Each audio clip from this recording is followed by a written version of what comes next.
बिस्मिल्लाहिर्रहमानिर्रहीम। अस्सलाम वालेकुम नादरीन, आप यूट्यूब चैनल देख रहे हैं। मैं इमरान खान हूँ। कौमी सलामती के ऊपर बहुत बहस चल रही है पाकिस्तान में कि कौमी सलामती का ये मसला है, कौमी सलामती का वो मसला है।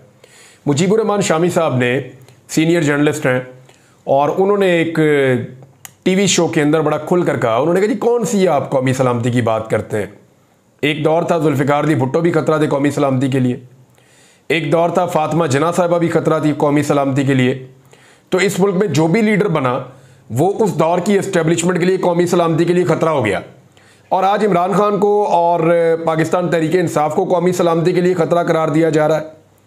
तो उन्होंने कहा यहां तक पाकिस्तान को हुलिया बिगाड़ दिया और यहां तक इस मुल्क को पहुंचा दिया कौमी सलामती के नाम के ऊपर। तो मैं अब आपको इस वीलॉग में बताता हूं कि कौमी सलामती को खतरा किससे है और वो कौन सी हरकतें हैं जो कौमी सलामती को ले डूबी हैं। हमारी मुलाकात हुई थी जनरल रिटायर कमर जावेद बाजवा से। वो उस वक्त chief of the army staff होते थे और सहाफ़ी भी वहाँ पे मौजूद थे। तो उस मीटिंग में जनरल बाजवा साहब ज़्यादातर इकॉनमी की बातें कर रहे थे। इकॉनमी के बारे में उनका नॉलेज बड़ा सतही था। मैंने ग्रेजुएशन तक इकनॉमिक्स को पढ़ा है, लेकिन मुझे महसूस हुआ कि जनरल साहब को उतना भी नहीं पता जितना एक FSC या ग्रेजुएशन करने वाले बच्चे को पता होता है इकनॉमिक्स के बारे में या उसके इंडिकेटर्स के बारे में। लेकिन जनरल साहब ये बात बिल्कुल दुरुस्त कह रहे थे और बार बार कह रहे थे कि जनाब मुल्क चल ही नहीं सकता अगर आपकी इकॉनमी ठीक नहीं है। आप लड़ाई लड़ ही नहीं सकते, आप दुनिया में अपना मौक़िफ़ मनवा ही नहीं सकते अगर आपके पास पैसे नहीं है। कितने अरब डॉलर आपके नेशनल अकाउंट्स के अंदर पड़े हुए हैं, कितने बड़े आपके रिजर्व्स हैं, वो तय करते हैं कि दुनिया में आपकी हैसियत क्या होगी। ये बात बिल्कुल ठीक है। आज अगर आपके अकाउंट्स के अंदर 7-8 अरब डॉलर पड़े हुए हैं तो आपकी कोई हैसियत नहीं है। लेकिन अगर बांग्लादेश के अकाउंट में 40 अरब डॉलर पड़े हुए हैं तो उनकी हैसियत आपसे बड़ी है। इंडिया के अकाउंट में अगर 600 अरब डॉलर पड़े हुए हैं तो उनकी हैसियत उससे भी बड़ी है। और अगर किसी मुल्क के अकाउंट के अंदर 100 अरब डॉलर, 500 अरब डॉलर या 1 ट्रिलियन डॉलर या 2 ट्रिलियन डॉलर पड़े हुए हैं तो उनकी हैसियत उससे भी ज्यादा है। अब देखें, हमने अपने आप को जानबूझकर गरीब रखा है। कौमी सलामती का मसला यह है कि इस कौम के वसाइल को लूटा गया है, इस कौम की जेबें काटी गई हैं और जो पैसा कौम की तरक्की पे और आगे बढ़ने पे लगना था वो पैसा बड़े बड़ी अशराफी और मगरमच्छ अपनी जेबों में डालकर ले गए। मैं एक मिसाल आपको भी बताता हूं कि कौमी सलामती के असल दुश्मन कौन है। एक्चुअली रियासत पाकिस्तान को करना क्या चाहिए और वो क्या कर रही है वो मैं आपको बाद में बताता हूं। लेकिन सबसे पहले मैं एक डाटा आपके सामने रखता हूं। गौहर एजाज साहब, ये एप्टेमा के सदर भी रहे हैं, पाकिस्तान में बिजनेसमैन भी हैं और निगरान वफाकी वजीर भी रहे हैं। इनके ऊपर आप तनकीद कर सकते हैं कि जो फैक्ट्स इन्होंने शेयर किए वो मैं आपके सामने रख देता हूं और ये फैक्ट्स आपको हिलाकर रख देंगे कि पाकिस्तान के साथ एक्चुअली पाकिस्तानी कर क्या रहे हैं। यानी इनका ये दावा है कि पाकिस्तान के अंदर, वैसे मैं आपको पहले एक ओवरऑल बता देता हूं कि पाकिस्तान में एक्चुअली कितनी बिजली पैदा होती है, कितनी बिजली हम तरसील कर सकते हैं, लोगों के घरों तक और फैक्ट्रियों तक हम पहुंचा सकते हैं और कितनी बिजली पैदा करने की सलाहियत हमने हासिल कर रखी है। ज़रूरत कितनी है, पैदा कितनी करते हैं और पहुंचा कितनी सकते हैं। पाकिस्तान ने इस वक्त जो बिजली पैदा करने की सलाहियत पैदा कर रखी है वो है 43,400 मेगावाट। 43,400 मेगावाट की हमारी सलाहियत है। यानी हम अपनी बिजली जो खुद पैदा कर ले हुकूमत। इसके अलावा जो IPPs हमने बेशुमार लगा लिए वो 106 IPPs हैं। हुकूमत पैदा करती है वो अलग है, IPPs प्राइवेट कंपनीज पैदा करती हैं वो अलग है। तो हमारी जो कैपेसिटी है पैदा करने की, जो सलाहियत है वो है 43,400 मेगावाट। हम इस्तेमाल कितनी कर सकते हैं? पाकिस्तान जो ज्यादा से ज्यादा बिजली हमारी जो डिमांड हो सकती है ना, मैक्सिमम जितनी हम इस्तेमाल कर सकते हैं वो 31,000 मेगावाट है कि 1 मिनट के लिए भी बिजली ना जाए और पूरे मुल्क की इंडस्ट्री और सारा कुछ एक वक्त में चल रहा हो सेम टाइम में, तो 31,000 मेगावाट। लेकिन ये जो साबिक वफाकी वजीर हैं इन्होंने एक बहुत बड़ा दावा किया है। इन्होंने कहा जो पाकिस्तान की जरूरत है ना वो है 13,000 मेगावाट और ये जरूरत थी 2015 में। और वो कह रहे हैं कि उसके अंदर कोई बड़ी तब्दीली नहीं आई। हुकूमत जो है वो आदाद शुमार का हेर फेर करती है। हमारी जो 13,000 मेगावाट की हमारी ज़रूरत है और सारिफीन जो है वो इससे 10 गुना ज़्यादा कैपेसिटी चार्जेस दे रहे हैं। पहले मैं आपको डाटा बताता हूं कि हम कितनी बिजली एट अ टाइम सार्फिन तक पहुंचा सकते हैं। सरकारी डाटा के मुताबिक हम पैदा कर सकते हैं 43,400 मेगावाट। हमारी मैक्सिमम जरूरत हो सकती है 31,000 मेगावाट और हम मैक्सिमम पहुंचा सकते हैं 22,000 मेगावाट। इससे ज्यादा हमारी बिजली की तारें और खंभे जो हैं वो बर्दाश्त ही नहीं करते। इससे ज्यादा बिजली हम पहुंचा ही नहीं सकते, इतना सिस्टम ही नहीं है हमारे पास। तो 22,000 हम पहुंचा सकते हैं, लेकिन जितनी हम पहुंचा सकते हैं उससे दुगनी पैदा करने की सलाहियत हमने क्यों पैदा की, यह है अब तक का सबसे बड़ा सवाल। और इस सवाल का जवाब मैं आपके सामने रखता हूं कि हमने जो आईपीपीज लिए हुए हैं ना, वो कितनी बिजली पैदा करने की सलाहियत रखते हैं और हम उनसे कितनी बिजली लेते हैं। ये जरा देखिएगा, जो कोयले से बिजली पैदा कर रहे हैं आईपीपीज, वो 25% से भी कम बिजली पैदा कर रहे हैं। अगर उनकी सलाहियत ना 100 मेगावाट की, तो वो 25 मेगावाट से कम पैदा कर रहे हैं। लेकिन जो हमसे पैसा ले रहे हैं वो हर साल वो है 692 बिलियन से ज्यादा, 692 अरब से ज्यादा। अच्छा, इसके बाद आ रही जो हवा से बिजली पैदा करने की हमारी सलाहियत है, 50% से कम पे हम उसको चला रहे हैं और वो हमसे ले रहे हैं 175 अरब से जायद। RLNG यानी गैस से 50% से कम हम सलाहियत पे उनको चला रहे हैं, जो प्लांट्स है आईपीपीज, और वो भी 180 अरब रुपए हमसे लगभग ले रहे हैं। सोलर, और ये जो है वो 110 अरब रुपए लेके पाकिस्तान का महंगा तरीन यूनिट इस वक्त बना हुआ है सोलर का भी। 106 आईपीपीज पाकिस्तान को खा रहे हैं। गौहर एजाज साहब का ये कहना है कि हमारी बिजली के इस्तेमाल की जरूरत नहीं बढ़ी, हमारी बिजली के इस्तेमाल की जरूरत उतनी है। यानी उन्होंने कहा कि हम 13,000 मेगावाट इस्तेमाल करते थे, आज भी हमारी ज़रूरत तकरीबन उतनी है, इससे ज़्यादा नहीं हुई। लेकिन 2015 में हम 20,000 मेगावाट की हमारी पैदावारी सलाहियत थी। लेकिन फिर मुस्लिम लीग नून ने धड़ इन्होंने आईपीपीज लगाए और इतने आईपीपीज लगाए कि 13,000 जो हमारी ज़रूरत थी और हम 20,000 पैदा करते थे, उसको पैदावार की सलाहियत को ले गए 43,400 पे। अब वो हमारी इतनी ज़्यादा सलाहियत है, अब पैसे हमें उसके भी देने पड़ते हैं कैपेसिटी चार्जेस के मद में। यानी बिजली वो कारखाने पैदा करें या ना करें, हम उसको इस्तेमाल करें या ना करें, उनकी जो सलाहियत है पैदा करने की, उसके पैसे आपको उनको देने पड़ेंगे हर महीने। तो इस तरह हम जो पैसा अब दे रहे हैं सालाना, ये पहले हमें पड़ता था 200 अरब रुपया सालाना और अब हमें पड़ता है 2,000 अरब रुपया सालाना। यानी 2 ट्रिलियन रुपए हम अदा कर रहे हैं कैपेसिटी चार्जेस के मद में, जो हमें नहीं पहले अदा करने होते थे। यह किया हमने पाकिस्तान के साथ और पाकिस्तानियों के साथ। यानी जो बिजली हमें थोड़ी चाहिए थी, हमने इतनी ज्यादा पैदा करने की सलाहियत ले ली और वो महंगे वाले या हाइड्रल लगा लेते या कोई सस्ती बिजली पैदा करने का तरीकाकार रखते, वो इतने महंगे वाले यूनिट हमने लगाए और हमने उनको बाहर से बुलवाया। और ये बहुत सारे ऐसे ताकतवर लोग हैं, पाकिस्तान की एलीट है जिनके फ्रंट मैन है और उन्होंने ये आईपीपीज लगाए हैं।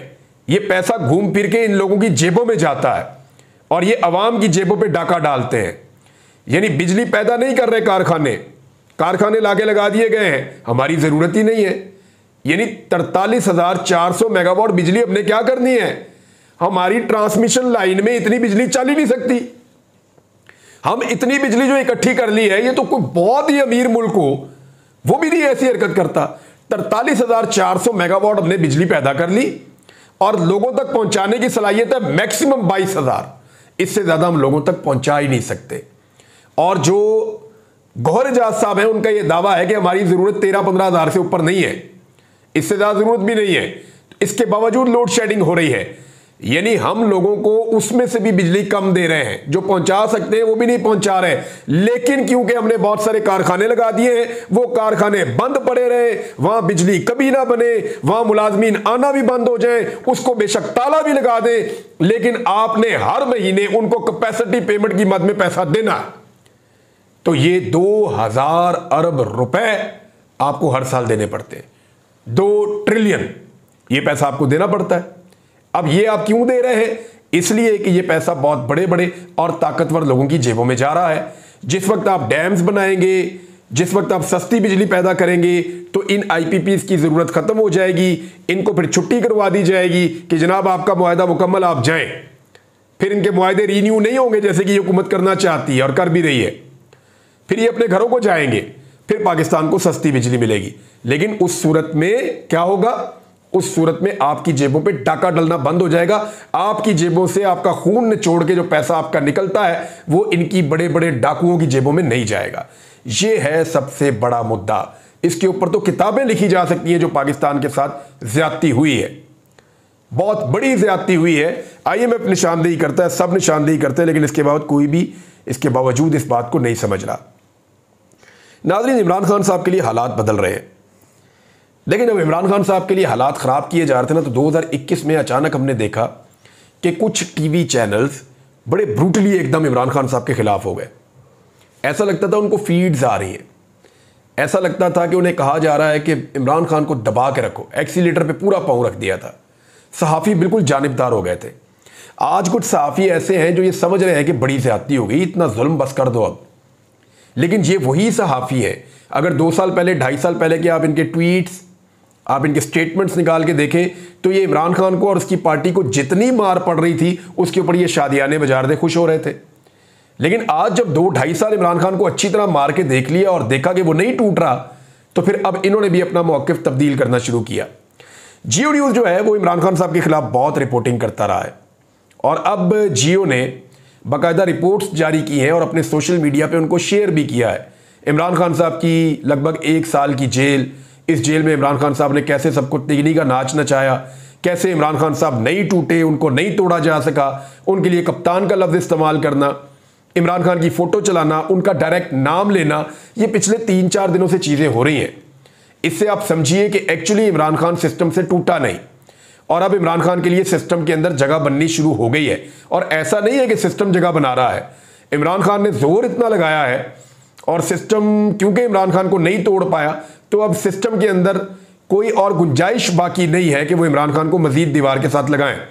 आलमी सतह पे बहुत आवाज़ उठ रही है, पाकिस्तान के अंदर बहुत आवाज़ उठ रही है। इमरान खान ने बार बार डील करने से इनकार किया है, तो अब अल्टीमेटली मैंने आपको उस दिन एक बात कही थी कि सिस्टम ये फैसला कर चुका है कि इमरान खान को नहीं आने देना, और पाकिस्तान की अवाम ये फैसला कर चुकी है कि इमरान खान के बगैर हमने सिस्टम को नहीं चलने देना।